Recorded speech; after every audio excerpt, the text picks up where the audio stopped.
for that area. The first new at 11, a man is dead after a car crash in Aiken County. The coroner says 41-year-old Jatori Primus crashed on Tinker Creek Road in Windsor this afternoon. Happened around 3:30.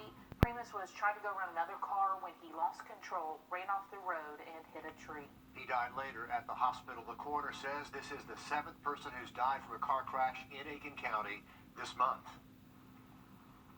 Also tonight, the Columbia County Planning Commission is moving forward with the request to rezone an area near out in Harlem where that new Amazon fulfillment center would be. The plan is to create an entire lifestyle area with apartments and restaurants and all sorts of things right near that Amazon fulfillment center. Exactly. Not your average development, and leaders say it's like nothing they've ever seen before. This one could take up to 40 years before it's all finished. Laura Puglisi explains. It was back to business in Columbia County tonight. Items flooded the Planning Commission agenda while people watched 6 feet apart from a screen in the parking lot. The biggest thing that people want today is to know that they matter. Lee Munns is a resident of Harlem. He's concerned about one item in particular on the agenda, and so are these crowds of people. A rezoning request for 834 acres near the White Oak Business Park, future home of an Amazon facility. I'm concerned about the growth, not so much in the fact that I know it's going to come, but as it comes, let's do some real smart thinking as we go through this. The request is to rezone land north and south of I-20 to a planned unit development, allowing a mix of townhomes, apartments, commercial, and retail use, with plans to bring live-work studios, parks, trails, grocery, retail, and much more. How do we maintain the rural aspect of this part of the county? Those were many concerns, including traffic. Many asked commissioners to table the request since some people couldn't make it to the meeting due to COVID. Just now, counties are starting to open back up, and we have a significant group of our population in the counties that do not feel like they're safe to come out. Lionel Prather, the owner of the land, says this project is his legacy and plans to phase out development over 20 to 40 years. Commissioners agree, change is coming. Laura Puglisi, on your side. If Columbia County Commissioners approve, the 834 acres will join the already approved 230-acre Greenpoint property already under construction. And this does surround some schools in the area, but the Board of Education says they have no problems with the project, and they believe they can support the growth. And so the next step is for this to go before the Board of Commissioners for a vote, so we'll keep you posted what they say. Sounds like a project we'll be following for years and years if it's approved. So let's stick in Columbia County now with a live look from our Grovetown camera. Nice look at the Monday, but looking ahead to next week, not looking too hot with highs generally in the 80s.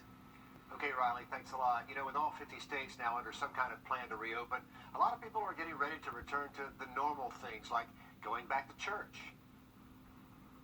But is it safe to hold those services with people still packed so tightly during the service? Brian Todd takes a closer look. New indications of the dangers of reopening churches during this pandemic. The Catoosa Baptist Tabernacle Church in Ringgold, Georgia, and the Holy Ghost Catholic Church in Houston have closed their doors for the second time. Several parishioners and leaders of those churches reportedly testing positive for coronavirus after they reopened in recent weeks. Officials investigating whether a priest at the Houston church who died recently died of COVID-19. You bring a lot of people together. You put them in a small, in close quarters. You have a lot of, proximity, people touching, people saying peace, bringing people together in religious events where frequently there could be crying, there could be shouting, there could be singing. I think all of those may bring significant risk of infection. A church in rural Arkansas, according to a new CDC report, was what some call a super spreader.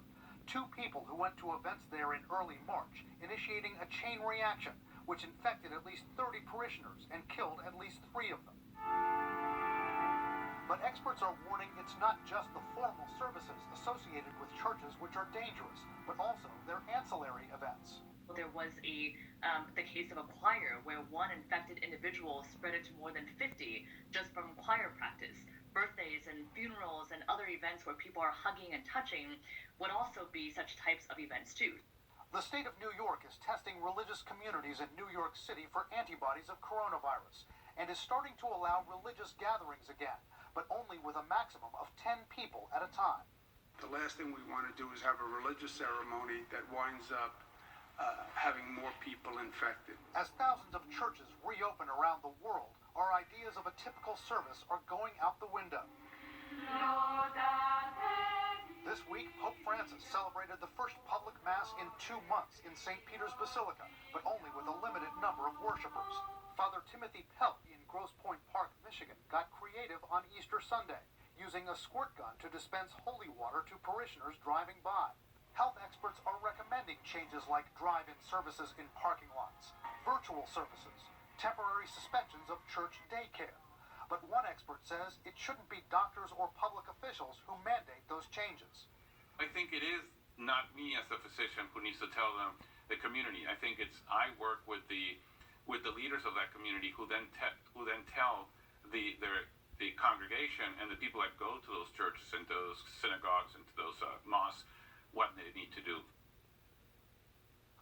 Well, the squirt gun shot there, but yeah, maybe a church by church situation here for that kind of decision. But health experts say we could see a pause of large religious gatherings like on Christmas Eve or Easter, but it could be a very long pause. Yeah, this is a tough one. This one really, gets you to your core. I think we're going to have to rethink what church looks like, but some experts are saying they may not be advising those large church gatherings we're all used to, like Christmas Eve services, until December of 2021.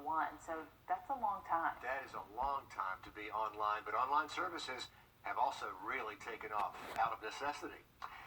Okay, with more reopenings, folks